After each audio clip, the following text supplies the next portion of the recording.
How to handle women. The Stoic way. There is a question that has echoed through time. How should we handle the complexities of human relationships, especially with women? This question is not about tactics, tricks, or control.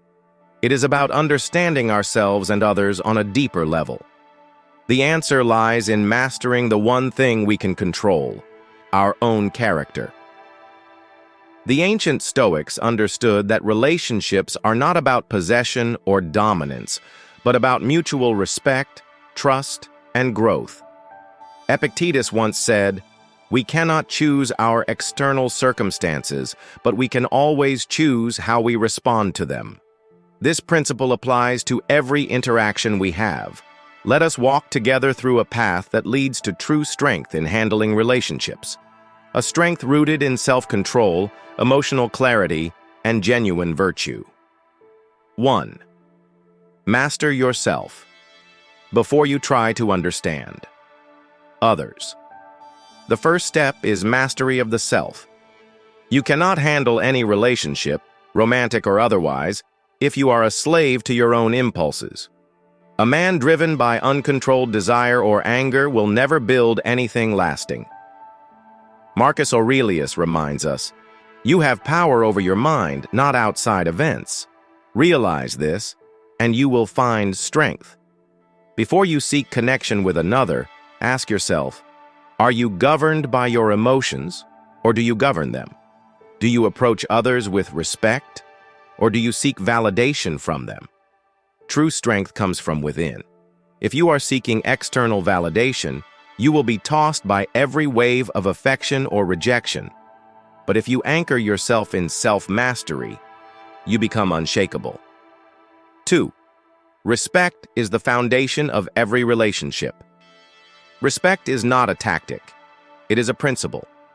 A Stoic understands that every person, woman or man, has their own mind, their own desires, and their own path. To handle relationships with dignity, you must respect that autonomy. You do not own anyone's attention, affection, or time. Seneca taught, "Treat your inferiors as you would be treated by your superiors."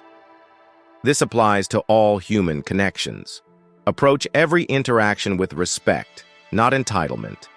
Ask yourself, am I listening to understand or simply to respond? Do I see the person before me as an equal or as a means to an end? Respect creates trust. Trust builds bonds. Without it, no relationship will stand. 3. Control your desires. Do not let them control you. Desire is natural, but unchecked desire is destructive. Epictetus warned, "Freedom is the only worthy goal in life. It is won by disregarding things that lie beyond our control." The pursuit of a relationship should never make you lose yourself. Do not let infatuation, lust, or obsession steer your actions. When you place your happiness in another's hands, you surrender your freedom. Instead, focus on what you can control: your behavior, your values, and your growth.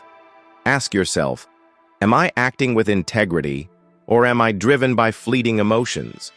Would I be proud of my actions if they were laid bare? Self-control is not repression. It is freedom.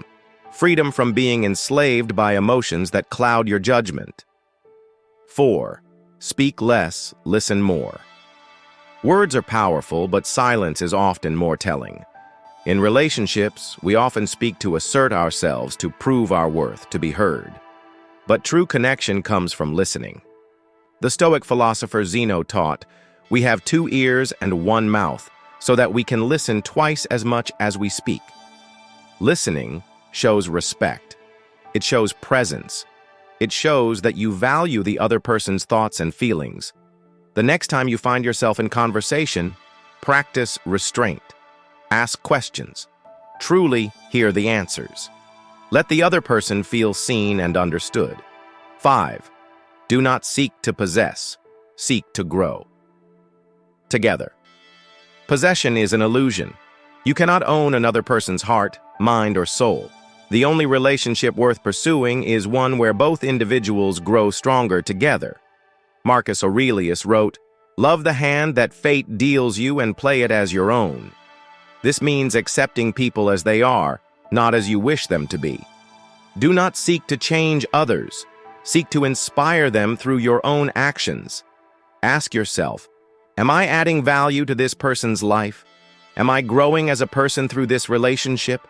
True charisma is not about charm or wit. It is about embodying virtues that inspire others. Strength, integrity, humility. These are the traits that draw people in and keep them close. 6. Embrace rejection with grace. Not every connection will flourish. Not every relationship will last. This is part of life. But rejection does not diminish your worth. It is simply a redirection. Seneca reminds us, a gem cannot be polished without friction, nor a man perfected without trials. Every setback is a chance to grow stronger, more resilient, more at peace with yourself. When rejection comes, and it will, respond with grace. Do not lash out. Do not beg for what is lost. Accept it. Learn from it. Move forward with dignity. 7. Be the example you wish to see. Ultimately, the best way to handle any relationship is to be the kind of person you wish to attract. Show strength through restraint, wisdom through humility, and love through respect. The Stoic philosopher Musonius Rufus taught, the person who practices righteousness, who masters himself and is temperate, courageous, and wise, becomes truly good and noble. When you embody these virtues, you will not need to chase relationships. They will find you, naturally, effortlessly, because people are drawn to strength of character. Conclusion: the Stoic path to meaningful connections. Handling relationships, particularly with women, is not about control or strategy. It is about self-mastery. It is about respect, restraint, and integrity.